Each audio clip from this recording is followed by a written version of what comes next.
How old was I exactly when I wrote each story?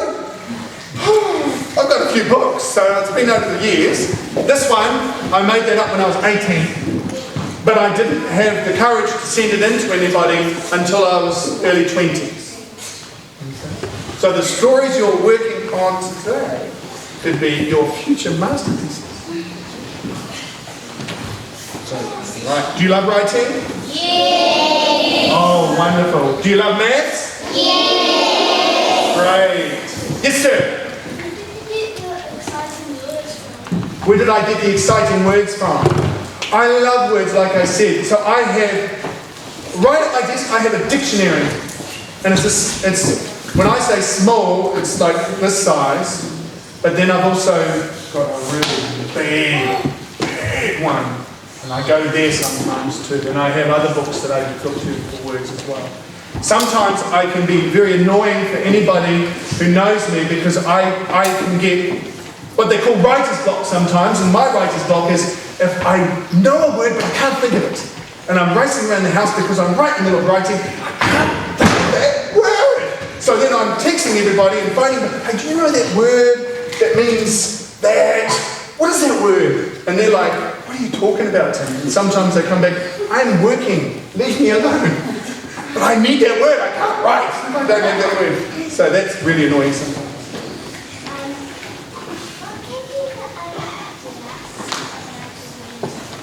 The wooden fish.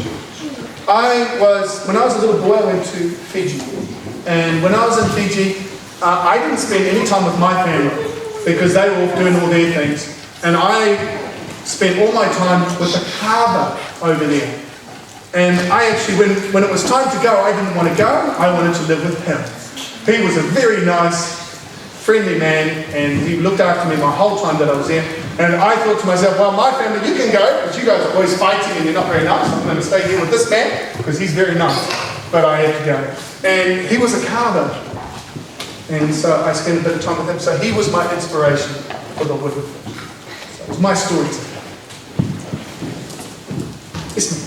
Is it fun writing the words? Oh, I love writing with the words. It doesn't bother me that I get the spelling wrong. Don't worry about that. Don't worry if your writing's messy. Oh, you fix that up later. My teacher always used to say too, now look at the space between your words, Timothy. You could drive a truck through that.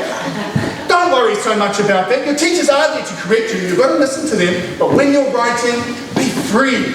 Be free. Just write. My spelling's atrocious. My little girl, she comes home and she's writing her stories and she's going with the sounding of the words. She's 5 years old. And man, she is a clever girl. I'm impressed with her. And that's what it's all about. Just enjoy your writing. Enjoy it. Don't get bogged down in all the details. That comes later. Don't worry about it. You know, when I write these stories, it's a mess. It's a scribble. You come to my house right now, you will find notes everywhere with words scribbled on them. Bad spelling, messy writing. You couldn't even read it. I know I could read it. But then I will go back to them and then I will work on it. And I'll find the correct spelling and I'll keep working it and I'll make it correct. But in the first few times, you just go for it. Oh, yes, I can see you. Your hands sparkling in the back like a star. Yes, ma'am.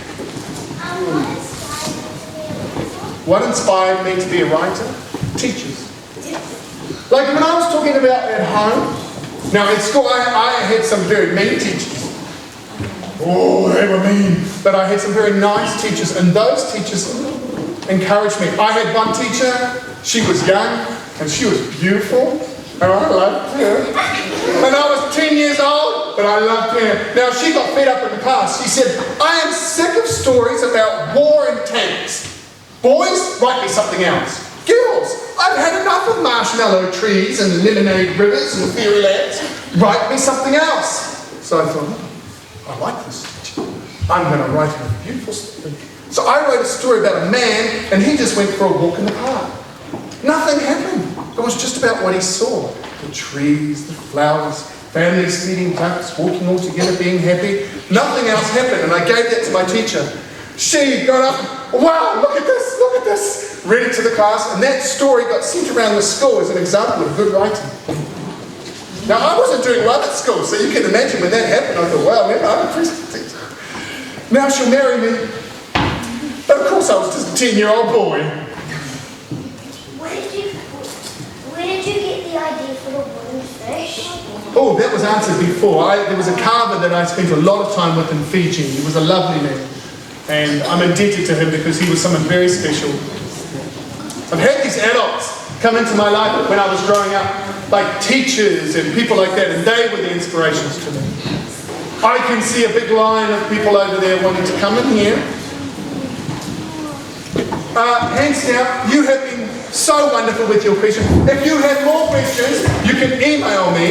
The school has my email address, so email me and I will email you back, all right? The last group of children that emailed me, they emailed me from Israel. And that's all the way over the other side of the world. And it was for this story, Taming the Tummy Farm. But reading this in Israel. How exciting is that? That's wonderful.